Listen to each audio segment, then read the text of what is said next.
हरियाणा की राजनीति में लोकसभा चुनाव को लेकर के इस वक्त बेहद बड़ी खबर नजर आ रही है। भूपेंद्र सिंह हुड्डा हाईकमान से नाराज नजर आ रहे हैं और इसके पीछे एक बड़ी वजह दिखाई दे रही है कि राजकुमार सैनी ने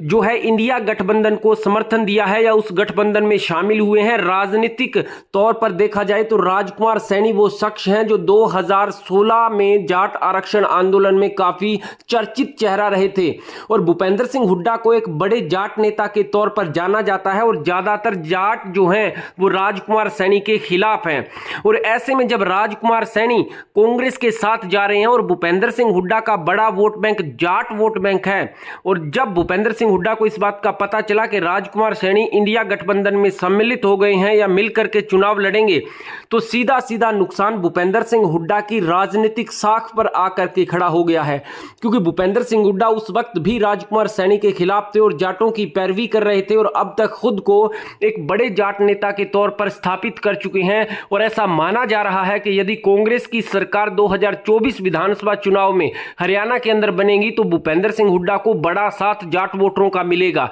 लेकिन अब जाट वोटरों की नाराजगी सैनी के चलते काफी ज्यादा हो गई है, जिसका सीधा सीधा नुकसान भूपेंद्र सिंह हुड्डा को हो रहा है। यानी कि अब इंडियन नेशनल लोकदल पार्टी को बहुत बड़ा फायदा होने वाला है, क्योंकि जाट वोटर थोक में इनेलो की तरफ वोट कर सकते हैं। भूपेंद्र सिंह हुड्डा की नाराजगी के चलते क्या हाईकमान बड़ा फैसला लेगा या नहीं, यह तो भविष्य के गर्भ में है। लेकिन एक बात तय हो चुकी है कि राजकुमार सैनी का इंडिया गठबंधन में शामिल होना भूपेंद्र सिंह हुड्डा की राजनीतिक साख पर दांव जरूर लगा जाएगा और ऐसा दांव लगेगा कि आने वाले समय में दीपेंद्र हुड्डा और भूपेंद्र सिंह हुड्डा जो खुद को बड़े जाट नेता के तौर पर स्थापित करना चाहते हैं, राजनीति में निचले स्तर पर भी आ सकते हैं। ऐसे में फायदा जो है, चूंकि हरियाणा में आपको बता दें कांग्रेस पार्टी में भूपेंद्र सिंह हुड्डा, जजपा में दुष्यंत चौटाला और इनेलो में ओम प्रकाश चौटाला और अभय सिंह चौटाला, तीन ऐसे नेता और हैं जो पार्टी हैं जो खुद को बड़े जाट नेता के तौर पर स्थापित करती हैं और जाट इनके पीछे वोट करते हैं। जब भूपेंद्र सिंह हुड्डा के साथ सैनी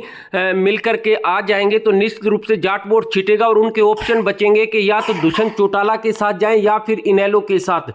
ऐसे में बीजेपी के साथ गठबंधन कर सत्ता में रहने वाले दुष्यंत चौटाला और किसान आंदोलन में दुष्यंत चौटाला पर जो नाराजगी जनता की थी उसके हिसाब से केवल मात्र इनेलो एक ऐसी पार्टी बचती है जिसके पीछे जाट वोट बैंक लग सकता है। और यदि ऐसा होता है तो फिर अभय सिंह चौटाला या यूं कहें कि इनेलो की एक बड़ी लॉटरी लग सकती है और 2-3 नहीं फिर कई सीटों पर इनेलो जो है अपना चश्मा चला सकती है। यानी कि सबसे बड़ा और अहम सवाल कि क्या भाजपा के कहने पर राजकुमार सैनी जो है कांग्रेस या इंडी के गठबंधन में शामिल हुए हैं या फिर एक बड़ी राजनीतिक सियासत होने जा रही है। फायदा अभय सिंह चौटाला की इंडियन नेशनल लोकदल पार्टी को होने जा रहा है। कमेंट बॉक्स में आप अपनी अहम राय को अवश्य दीजिएगा।